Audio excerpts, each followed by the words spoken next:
Hi, welcome back to my channel. My name is Laura and today I'm going to do my September manga haul.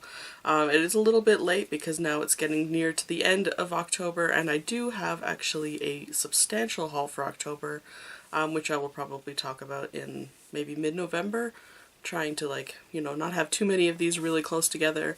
But this one is my September haul, so this is all of the manga that I received in September, and it is going to be the smallest haul on this channel this year. Unless I get nothing in December, let's all cross our fingers that I don't spend any money on manga in December. It might not happen. There is a Junji Ito title coming out in December that I need to have. So if my sister doesn't buy that one, there will be a haul in December. But if she does buy that one, let's everyone cross our fingers. No December haul. Seriously, it's getting insane. So anyway, this is my smallest haul so far, and hopefully I can kind of keep future hauls to this size, but October and November are already guaranteed to be enormous, so if you like watching hauls, definitely come back and watch those in the next 2 months. Anyway, I'll just get started, how about?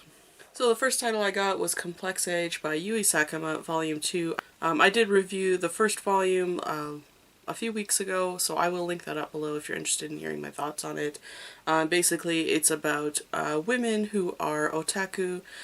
So far, they are women who are involved in forms of cosplay, who are older, so they're kind of contemplating where they fit in the fandom, as well as being shy about being otaku, so they kind of keep their real selves hidden, I guess, from the world. So it's a very relatable title, and I'm really enjoying it so far, and I'm really looking forward to picking this up. I have not read it yet because I've been doing other reading, but I will be picking it up before the end of the year. The next title I got was this Omnibus Volume 1 of Rig Veda, or RG Veda, by Clamp.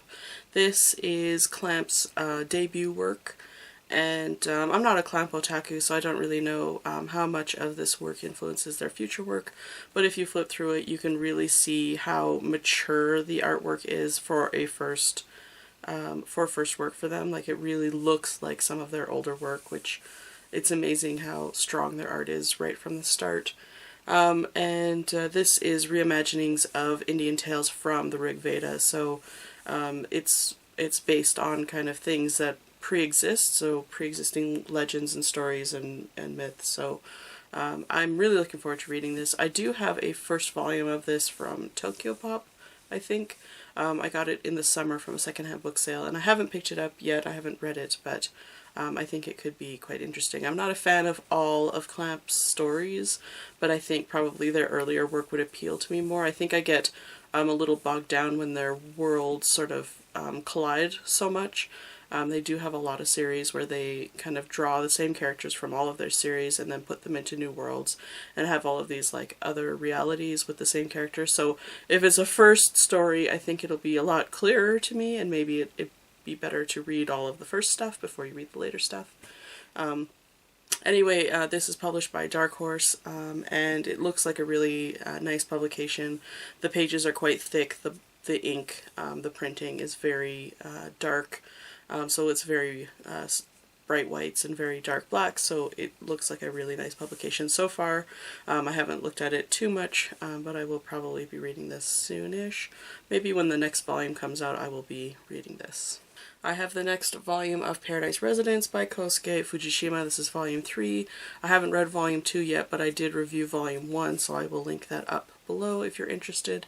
And this is a seinen title about an all-girls school, very typical Kosuke Fujishima title, so if you are aware of You're Under Arrest, or if you're aware of Oh My Goddess, and you like those titles, this is an easy transition. It's his same characters, basically just at all-girls school instead. So it's an enjoyable series so far, or at least it was at volume 1. I will probably pick these up at some point. I'm not entirely sure when, because I have a lot of reading to do this year, but I enjoyed the first volume anyway. The next title I got was volume 6 of The Demon Prince of Mochi House by Ayasho Oto. I haven't read since about volume 2 or 3. This is really similar to Kami-sama Kiss, so if you've read that, then you kind of know what this is about. Essentially, it is a cursed temple or shrine, and there is a demon who lives there, or kind of a familiar, but he's kind of trapped in the space, and there's a girl who ends up coming to live at the shrine. She meets all of the yokai that live in this shrine and kind of befriends them and tries to help them out. So it's pretty cute. It's not like the greatest series, but it's fun to read, so yeah, continuing to buy it. The next volume I got is Kimi ni Toroke, volume 25 by Karuho Shiina. I haven't been keeping on top of reading this. I am on top of buying it. My sister's really into it, so I know that she's already read this volume and, you know, totally loves it and is always like, when's the next one coming out? So it's definitely a good series. I really enjoyed reading what I've read. I think I'm up to like volume 15 or something. And it's just a really, really sweet high school romance. But it's really about kind of building friendships and building trust and just sort of becoming a real person, I guess. So it's just a really, really sweet, slow, gentle story, and it's lovely. So if you're interested in shoujo romance, this is a really good place to start. I have volume 10 of My Love Story by Kazune Kawahara and Aruko.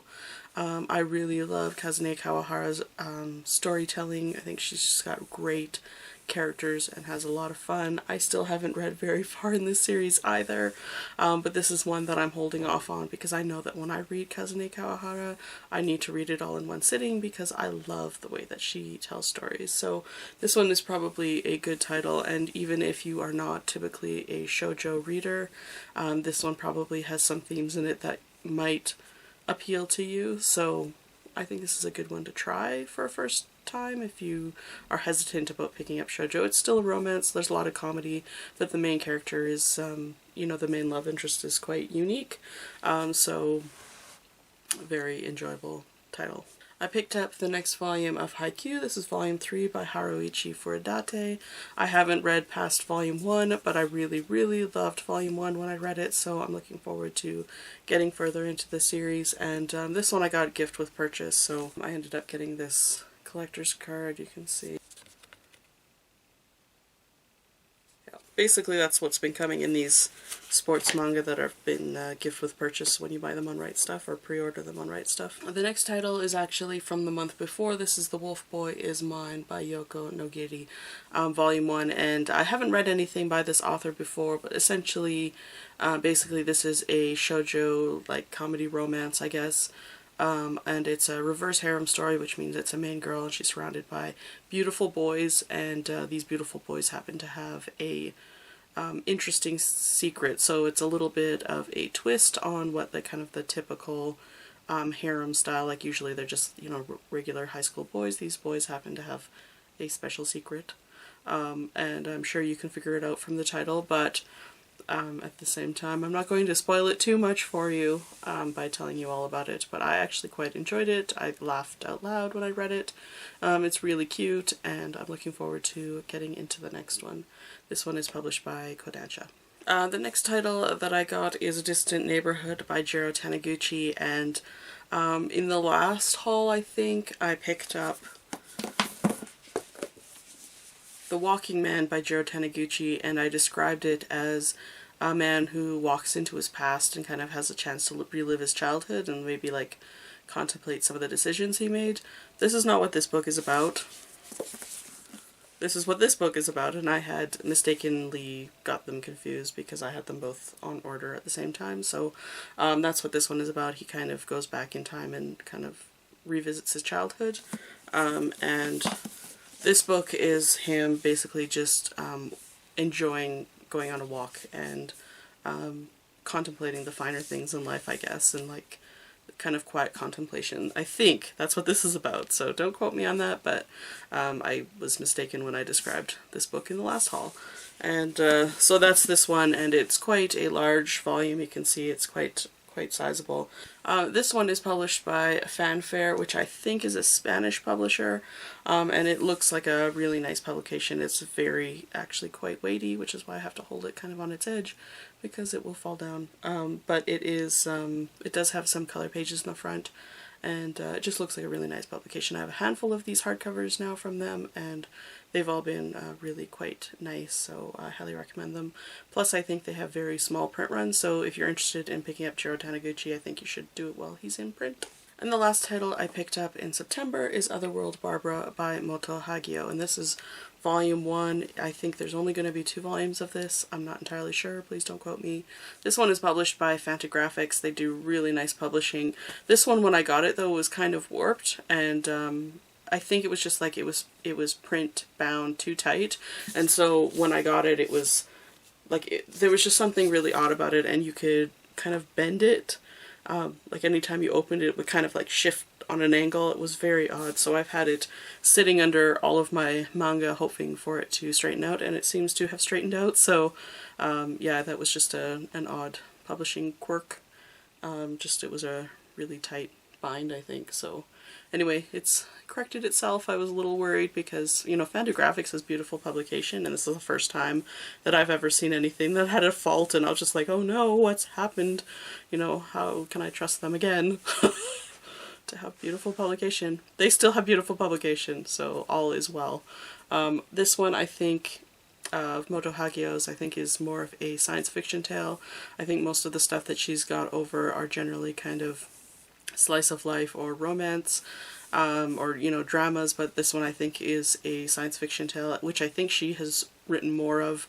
Not 100% sure. I didn't really look too much into it when I bought it. I just am a new fan of Moto Hagio, and when I see her name now, it goes into the basket. So highly recommend Moto Hagio. Haven't read this yet. You should pick it up if you want. But yeah, her artwork is stunning. I think this is more of a modern work of hers as well. I think the stuff that I've read has been more written in the 70s. I think this one is actually written in the 2000s, so this is definitely a more recent work, although the art style looks like it's still back in the 70s, which is my favorite art style, so I am really excited to read this when I get the chance. So there you have it. That's all of the manga that I got in September, and you know, since it fits in the frame, you know that it's quite a bit smaller than my other hauls. It's still a pretty substantial haul, though I'm not like complaining. This is actually a fairly sizable haul. It's just small compared to everything that I've bought this year. And it's good because I'm having a hard time keeping up with reading, obviously.